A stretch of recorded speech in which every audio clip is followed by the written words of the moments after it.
Welcome.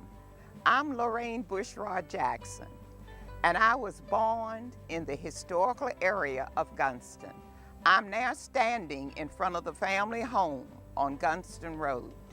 In 1878, an acre of land was bought by two free black trustees for the Gunston congregation on land adjacent to George Mason's property. On that land, the colored community built a log cabin church. They called it the Shiloh Baptist Church. In 1882, the Mount Vernon School District bought an acre of land from the owner of Gunston Hall next to the church, and they built a one-room colored school. They named it the Gunston Colored School. This school was active from 1882 till it was closed in the mid-1930s. The Fairfax County School Board conveyed ownership of the acre back to Gunston Hall. My lovely mother, Gladys Cook Bushrod, now 98 years of age, soon going to be 99, attended both the church and the school. She will now tell you what life was like growing up in this area. I am proud to introduce you to my amazing mother, Gladys Cook Bushrod. Hi Gladys, is it okay if I call you Gladys? Yes. I'm going to ask you a lot of questions today because everybody here in the Gunston or Mason's Neck area wants to know all about the old time facts, and you're the only person that knows them. Now, how old are you now? I am 98. February the 9th, I will be 99 years old. Boy, you have a lot of tales to tell us, so let's get right to the point. Where were you born? I was born on Gunston Road in my grandparents' house, February the 9th, 1907. And who delivered you? My grandmother, who was a midwife, she delivered me. She delivered a lot of the children, most all the children on Gunston, in Gunston. Was that her career? Yeah. She was a licensed. She was a midwife? Midwife. She was a licensed midwife. Well, what was it like growing up when you were a little girl on this street? Well, my mother died when I was 7 years old. My grandmother was still living, and I lived with my grandmother. My grandmother raised, it was my sister and I. And my grandmother, being a midwife, she used to go out all times of night. And of course she had to take my sister and I with her. So we went around to all the people's houses. Mostly was white people. Did you go in a buggy or in a car? Or? I don't know. They would come and get her. They would come and get her because she didn't drive anything. They would come and get her and take her to the house, and we would go there, and my sister and I would get in the bed with their children. So did you stay there for the night? Yeah, if we had to stay all night, we stayed there all night. Well, let's jump to the little colored school right now. You went to the school, the colored one-room schoolhouse? Mm-hmm. Okay, how old were you when you started at the school? I was 5 years old when I started Gunston School. The teacher stayed with my mother. My mother boarded her. And we would walk from the house over here all the way down to the schoolhouse, which was down back of the cemetery. Well, it's amazing to me because it was a one-room schoolhouse. And they say it was 32 feet by 25, which isn't very big. And you had how many children in there at one time? I don't remember how many children, but I guess I don't know how many children when I went to school, how many children. Well, it was quite full. But I guess what I read, I guess altogether it was 70 children that had went to that school. I guess that's what it was. Now, they say it had a tin roof. Yes, it had a tin roof. Did it make a lot of noise, the tin roof, when it rained? Well, I don't remember making so much noise because the building was so tall. Oh, it was very high? It was high.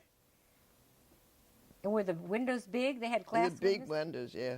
Now, you would remember this. Was it cold in the winter? Did the pot... Yes, yes. Did the stove... When I remember, when I was 5 years old, I don't remember.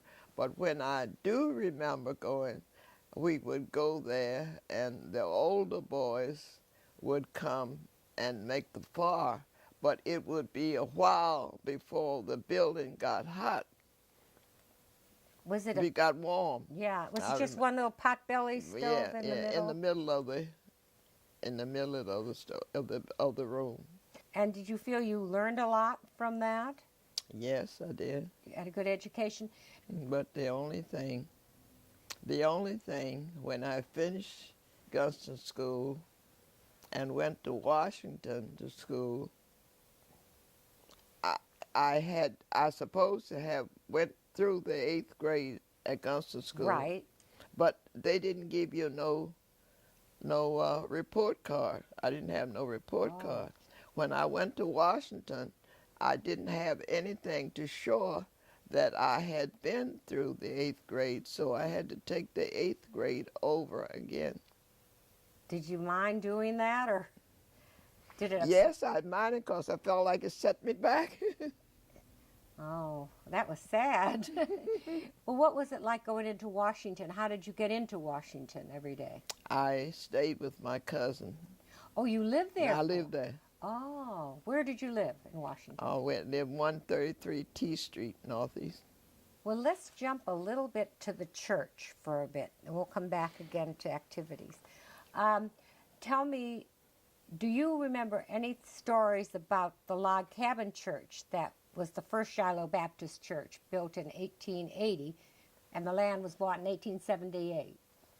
No, all I can remember is there was a log cabin church, and but I don't remember any details about it.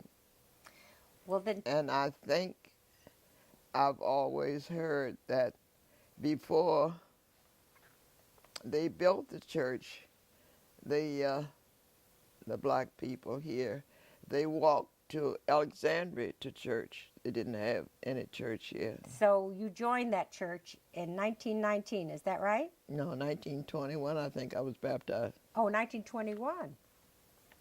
Okay, well, tell us about the baptism. The baptism? Mm-hmm. Well, at that time, we didn't have a pool in our church, and we had to go to the Potomac River to be baptized. We would go through Gunston Hall, go through the road to Gunston Hall and go through the backwoods there down to the Potomac. I was baptized in the Potomac. You do remember that? Yeah, I remember that. Was it scary? Sort of, yeah. Well, they built the addition in 1980, it said. The brick addition. Were you there when they went to the ceremony for it? Oh, yeah, yeah. What was it like? Oh, it was nice. It was nice. It was nice when they built the addition. Yeah, I think I was. And did you go? I think I had, and I had a lot to do with that. Oh, you were very active in the church. Yeah, active. I was very active. Oh, well, what did you do? Well, I was a clerk for 40,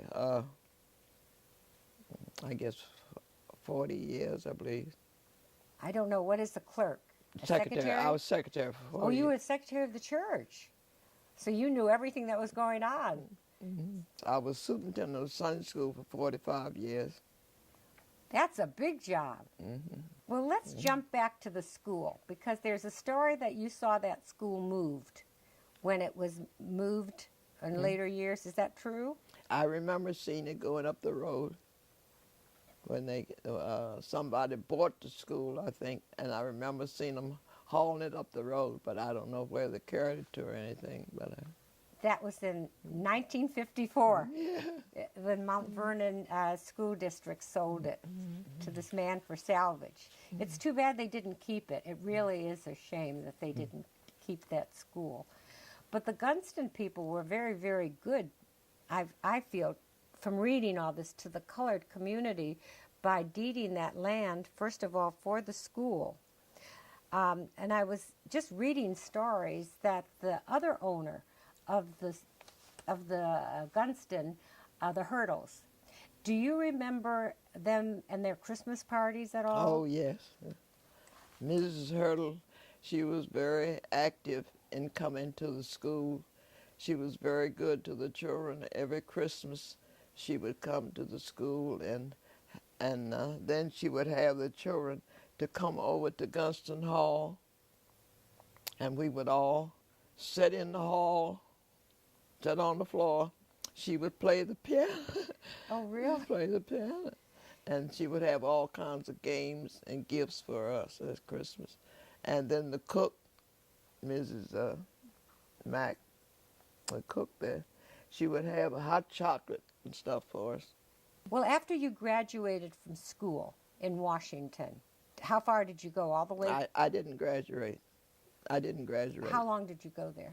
I went, I don't know, I guess, what was it? About the third year or something like that. But I was determined I was going to get my high school diploma. I got my GED. You did it here. Yeah, Good for you. Did you have a graduation? yeah, Where did you have that? at Annandale. I bet you had a lot of people come to that. Yeah, it was. That was The governor of, Virginia? yeah, Who was that? what was his name now? Was I it have Dalton? I have a picture. I have a picture of him. Of him? Mhm. Was it just you alone that Oh graduated? no, No, it was a whole lot. a whole There was a whole class. lot in the class. I forgot to ask you this about the school down the road. There's a room in there named after a relative of yours. My grandfather, So that's after your grandfather. And what was his name? George Gant. And he was also George Gant.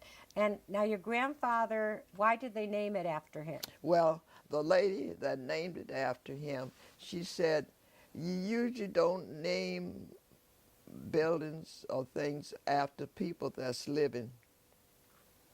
So they didn't name it after me because I was still living. Oh, they were thinking of naming it after They you. would name it after me. Oh, that But was... she said, we're not going to name it after you because you're still living, but we'll name it after your grandfather.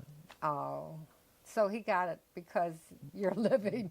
But still, I don't know, down the church, they have a fellowship hall, which they call the Gladys Bushrod Fellowship Hall. So they could have named it. The you feel. pastor down there, he named it after me. Would you tell me a little bit about the history of the cemetery that's was next to where the church was?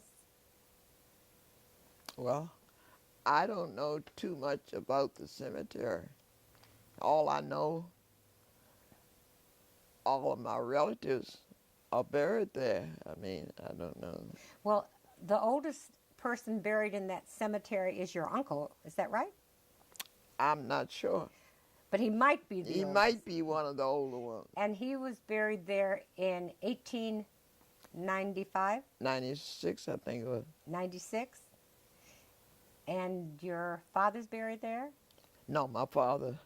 Yeah, my father's buried there. And my aunt who raised me is buried there. My father, my aunt, my husband, my sisters. Are people still buried there? Yeah, still buried there. Is that an active cemetery Yeah, today? it's active, yeah. And people pay money and keep it going? My mother's buried there. But my mother's buried there, yeah. My grandmother, my grandfather. They don't have tombstones. They had markers but I guess the markers are gone now. So how do you know where they are? Just guessing, I guess. Well, Gladys, is there anything you'd like to say to the people of your community? Because I know they're going to enjoy this so much, hearing about your life. Well, I would like to say that the community has been very good to me, very, very good. Well, you've been very good to the community. Especially Gunston Hall has been very good. They allowed me to my family to have my 85th birthday at Gunston Hall. I think it was 85th birthday, which was very, very, very good. I had over 100 people, Wow. and they let me have it. Well, they love you. And I appreciate that. They asked me to do this interview because they want to have all your history down to share it with other people. And I have a very good friend that works at Gunston Hall. Who's that? Mrs. Carol Whistler. Mm-hmm. Who is she? I don't know. I don't know what she does now, but she's an elder woman. Oh, she's one of those old people. Yeah, she's one of them old people. But she is just remarkable. She's on crutches. Oh. But she came up here. Christmas brought me a Christmas gift, and she comes up here often. She still drives, but I tell her she's remarkable the way she gets around, and she still comes to Gunston Hall. She works there 2 or 3 days a week. Well, you're remarkable. You're an amazing woman. Good friend of mine. And I want to say this has been a wonderful interview. I know we've missed a million things, but thank you so much for sharing your life with us. Thank you. Thank you.